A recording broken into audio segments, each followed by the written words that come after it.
Hello hi guys.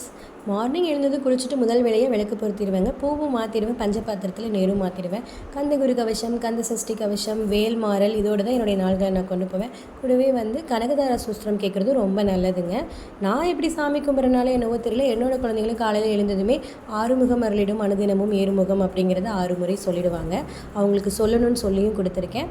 ஃபோனை போடாமல் யாருமே வீட்டு வாசலில் இருக்காதீங்க, அது ரொம்பவே நல்லது. நம்மளுடைய குடும்ப நலனுக்காகவும் எதிர்காலத்துக்காகவும் குழந்தைகளோட படிப்புக்காகவும் காலையில் ஒரு 15 நிமிஷம், சாயந்தரம் ஒரு 15 நிமிஷம் கண்டிப்பாக சாமி கும்பிடுங்க. எல்லாருமே இதை ஃபாலோ பண்ணுங்கள்.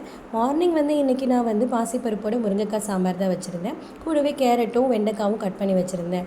எங்களுடைய ஹஸ்பண்ட் பெப்பர் வெண்டைக்காய் செஞ்சு ரொம்ப நாள் ஆச்சு செஞ்சு கொடுன்னு கேட்டிருந்தாங்க. ஸோ வெண்டைக்காவை எப்படி ஃப்ரை பண்ணி பெப்பர் போட்டு கொடுப்பேன், ரொம்ப டேஸ்ட்டாகவும் இருக்கும். கேரட்டை கட் பண்ணி செய்ய மாட்டேன், செதுக்கிடுவேன். இந்த மாதிரி செஞ்சு கொடுத்து ஃப்ரை பண்ணி கொடுத்தா என்னோடய குழந்தைங்களும் நல்லா சாப்பிடுவாங்க. சப்பாத்திக்கு தொட்டுட்டு சாப்பிட்றதுக்கு ரொம்ப டேஸ்டியாகவும் இருக்கும். பிரேக்ஃபாஸ்ட்டுக்கு சப்பாத்தியும் கேரட் ஃப்ரையும் வெண்டைக்காய் ஃப்ரையும் தான் இன்றைக்கி கொடுத்துருந்தேன். நானும் சாப்பிட்டு ஆஃபீஸ் கிளம்பிட்டேன். டாட்டா, பாய் பாய். நாளைக்கு வீடியோவில் பார்க்கலாம். Thank you so much.